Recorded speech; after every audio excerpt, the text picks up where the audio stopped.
C'est l'heure de vous informer, Madame, Monsieur, bonjour et bienvenue dans ce bulletin d'information. Vous le savez peut-être déjà, Constant Mutamba, ministre d'État en charge de la justice, est dans le viseur de la justice pour détournement présumé. Le procureur général, près la Cour de cassation, a saisi l'Assemblée nationale pour obtenir l'autorisation des poursuites. C'est le président de l'Assemblée nationale qui l'a annoncé le mercredi 21 mai lors de la plénière. Suivez. Le procureur général près la Cour de cassation a saisi le bureau de l'Assemblée nationale où il y a un réquisitoire pour demander l'ouverture de l'information judiciaire contre le ministre d'État en charge de la justice dans l'affaire des détournements présumés de 39 millions de dollars destinés à la prison de Kisangani dans la province de la Chopo. Le président de l'Assemblée nationale l'a annoncé. Pour que vous soyez informés, je viens d'être saisi par le procureur général près la Cour de cassation au fin d'obtenir l'autorisation d'instruction contre le sieur Constant Mutamba Tungunga, actuellement ministre d'État, ministre de la Justice et garde des Sceaux. Et donc, dans ce réquisitoire, les PG accusent les militaires en charge de la justice de ce qui suit. En date du 15 avril 2025, la société Zion Construction a ouvert le compte un jour après l'ouverture de ses comptes, soit le 16 avril 2025. Un virement de l'ordre de 19 900 000 dollars américains y a été effectué sur ordre du ministre d'État, ministre de la Justice et garde de Sceaux préqualifiés au titre de lancement de travaux de construction du établissement pénitentiaire. L'argent versé au compte de cette société provenait du paiement par l'Ouganda de sa condamnation en faveur de la République démocratique du Congo. Après la lecture du réquisitoire par les rapporteurs de l'Assemblée nationale Jacques Joly, Vital Kamerhe a annoncé la mise en place d'une commission spéciale qui devra auditionner les ministres avant que la plénière passe à l'étape de l'autorisation de l'ouverture de l'information judiciaire contre Constant Mutamba. Et justement, la plénière du mardi 21 mai a débuté avec une importante communication du président de l'Assemblée nationale. Cela à la suite de l'audience lui accordée par le chef de l'État. La prorogation de l'état de siège en Ituri et au Nord Kivu pour une énième fois a également fait partie des points abordés. Reportage de Rachel Adasaliwala et de Seyambavu.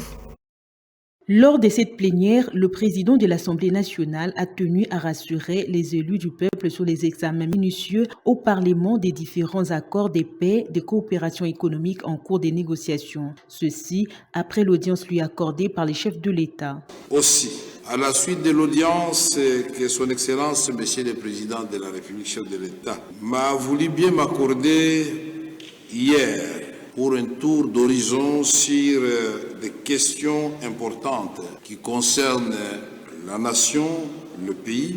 Le chef de l'État a rappelé à l'attention des élus que les différents accords de paix et de coopération économique en cours de négociation, notamment grâce à la facilitation des États-Unis d'Amérique et des médiateurs africains désignés, du Qatar, feront l'objet d'un examen minutieux au Parlement.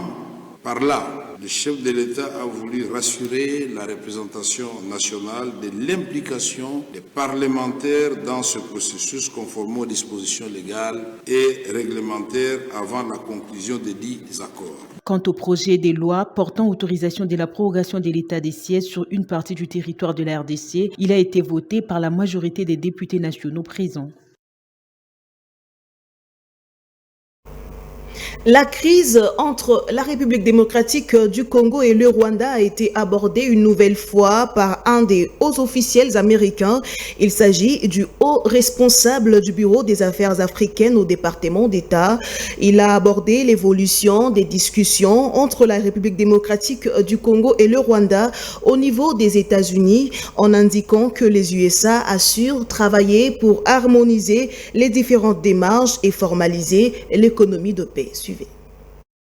Le diplomate américain rassure que les discussions évoluent bien et qu'un travail s'est fait en coulisses pour les harmonisations ainsi que des différentes initiatives des pacifications pour le retour de la paix dans l'est de la RDC. Je dirais que si vous aviez attendu l'accord de paix complet, vous auriez attendu les 30 dernières années. L'un des aspects vraiment positifs de l'engagement des États-Unis sur ce dossier est d'ailleurs, les deux parties nous ont expressément demandé de nous impliquer et que nous insistons rapidement pour attirer l'attention. Nous ne croyons pas qu'il faille attendre 6 mois, 1 an pour la prochaine itération. Nous voulons une évolution rapide. Et jusqu'à présent, les choses ont évolué dans ce sens. Cela va de pair avec les processus de Nairobi, de Luanda et avec nos amis du Qatar. Un travail considérable est en cours en coulisses pour garantir l'harmonisation de tous les éléments. Tout en démontrant les côtés sombres de la guerre, les diplomates américains estiment qu'avec les démarches en cours, les deux parties directement impliquées pourraient bénéficier bien davantage d'une économie formalisée et en même temps favoriser la paix au niveau de la région. Pour lui, cette démarche ne devrait pas se limiter entre Kinshasa et Kigali, mais aller au-delà de ces deux pays de la région.